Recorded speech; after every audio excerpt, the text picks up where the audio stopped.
Disinformation from the Kremlin back then and these days, news are like this. Ukrainian Antichrist, no less, bans the church, whatever that means in Russian. Good afternoon, this is Henry Keane, and I will now show you how this thesis is so brilliantly false, bringing the hard truth in easy terms for the whole free world directly from Ukraine. The Verkhovna Rada of Ukraine adopted in the first reading a draft of the law that limits the activities of the Russian-governed religious organizations. This is the exact definition by the Verkhovna Rada, namely, I quote, Russia-governed religious organizations. Not the Ukrainian Orthodox Church, not any other church, but Russian. Because the church governed by the Patriarch in the Kremlin is not the Ukrainian church. Obviously, it is Russian. And Russia actively interferes in Ukraine's religious life, disguising its anti-Ukrainian activities as religious ceremonies. The Russian Orthodox Church and its leadership are nothing else but the anti-Ukrainian forces that spread Russian propaganda, justify Putin's aggression, and glorify and bless, literally, the aggression against Ukraine. So shall we all allow that? For God's sake, God's sake, no way. The direct connection of Ukrainian religious organizations with the Russian Orthodox Church is not just immoral, but it is a direct threat to our sovereignty. It is dangerous, especially in the conditions of full-scale Russian aggression. The draft law passed through the parliament in the first reading establishes a democratically legal procedure for limiting the activities of churches managed from Russia. The procedure entails initial issuance of an opinion by the State Service for Ethnic Policy and Freedom of Conscience. Thus, Ukraine gives the religious organization a chance to fix the situation. Ukrainian society supports restrictions on the activities of church organizations related to the Russian Orthodox Church. Local councils are massively terminating land lease contracts with communities of such organizations because priests of Moscow Patriarchate killed people. It is like that. These priests handed to the occupiers lists of Ukrainian activists in the occupied regions to be tortured. They were adjusters for the enemy artillery. They placed warehouses for Russian shells and rockets. They made firing points on the territory of their churches. They provided the enemy with food and medicines. They are enemies. They refused to send a funeral service. And at the same time, they are still not considered terrorists, but the church. The church of the God who said, "Thou shalt not kill." So you really think that these are priests that support their own nation and not the Russians? The Russian Orthodox Church has nothing to do with faith and religion. This is a part of the special services of the Russian Federation. It is nothing new that previously those people wearing robes of rock publicly and officially took part in military operations, blessed and concentrated missiles and weapons, participated in the training of the Russian military, and motivated ordinary residents of the Russian Federation to continue committing genocide against Ukrainians. Under the use of representative of the main intelligence directorate of the Ministry of Defense of Ukraine on the national Ukrainian telephone. One more thing worth putting in easy terms here. The Security Service of Ukraine reports clearly the leadership of the Russian Orthodox Church is actively creating PMC. That's right, Orthodox Private Military Corporations. Those Orthodox PMCs are to participate in the criminal war in Ukraine for the Kremlin. Not God, the Kremlin. One of such private military companies, known as Andreevsky Cross, is said to be operating on behalf of the Kronstadt Maritime Cathedral in St. Petersburg, where it actively recruits members from, yes, the parish. Preference is given to men with prior military experience, of course. How many priests with military experience do you know?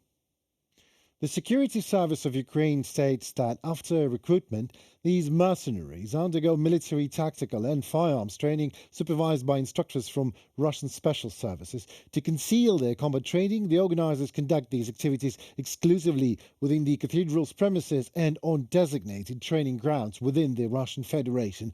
Russian Templars, if you like. It is reported that this Orthodox PMCs is financially supported by oligarchs with close ties to, that's right, President Putin, of course. Funds are channeled into accounts of the Russian Orthodox Church in the form of charitable contributions and donations ostensibly intended for the construction of temples.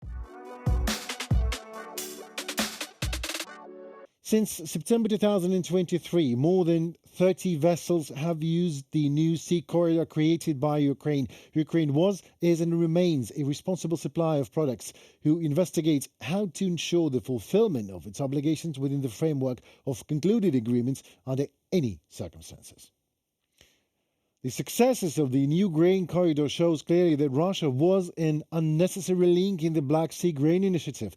Negotiations on Moscow's return to the grain agreements, from which it withdrew actually earlier, no longer makes any sense. The successful functioning of the new grain corridor became possible thanks to defense forces of Ukraine, who managed it and make it possible for Russian fleet out of the northwestern Black Sea. Kiev calls on partners to strengthen shipping capabilities in the Black Sea. This would mean organizing patrolling and trawling of waters, as well as providing Ukraine with additional means to protect the port infrastructure from Russian shellings. Говорив з генсеком ООН Гутеррішем. I spoke with UN Secretary General Guterres. We talked about food security, about the roads of food exports from Ukraine in the Black Sea, about the need to protect Ukrainian port from Russian terrorist attacks. I invited Mr. Secretary General to the food summit, the summit of our humanitarian initiative Grain from Ukraine, which will be held in November. I also praised the UN's active participation in the global efforts of the peace formula and readiness to send a UN representatives to the next meeting in the format of advisors. Russian aggression against Ukraine has turned the Black Sea into a war theatre, no less, with an increased danger to navigation. Civilian vessels in the Black Sea suffer. The mine threat is a common problem of the Black Sea countries. Effective trawling of the fairway will contribute to the safety of the functioning of the new sea corridor established by Ukraine after the withdrawal of Russia from the grain deal. Of course, Ukraine welcomes the initiative of Turkey, Romania and Bulgaria to jointly counteract sea mines and is ready to make every effort to ensure the safety of Black Sea shipping.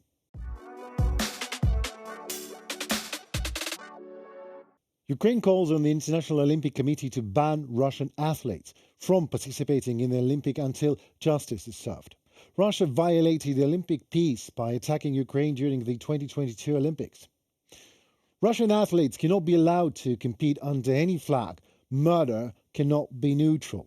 You can say sportsmen are not responsible for Putin's bloody deeds, indeed. You can say that until it is your family ripped to shreds by a Russian missile, until your house is burnt, until it is your children that are abducted and sent to Russia. Russian participation totally contradicts the Olympic principles, Charter of the IOC and general norms of morality. Russia violated the Olympic truce by attacking Ukraine during the 2022 Olympic Games. Moreover, the International Olympic Committee suspended the work of the Russian Olympic Committee due to the inclusion of regional organizations from the occupied territories of Ukraine. The Russian committee will not receive funding from the Olympic movement. And the IOC also announced that it has not made a firm decision regarding the participation of Russian athletes under neutral status at the 2024 and 2026 Olympics. But the participation of representatives of the aggressor state in international competitions completely contradicts all the Olympic principles, the IOC Charter and general norms of morality, just as I said, because murder is murder. And there is a tendency in Russia to weaponize sports. It is part of imperial propaganda. Many athletes are members of military sports associations as well as officers of the Russian armed forces. Russian IOC members Yelena Isinbayeva, Alexander Popov and Shamil Tapishev openly support the Russian aggression and lobbied for Russia's participation in the Olympics. The IOC should expel Russian agents from ranks. As a result of Russian aggression against Ukraine, 361 Ukrainian athletes and coaches died. 18 more were severely injured. 27 were captured.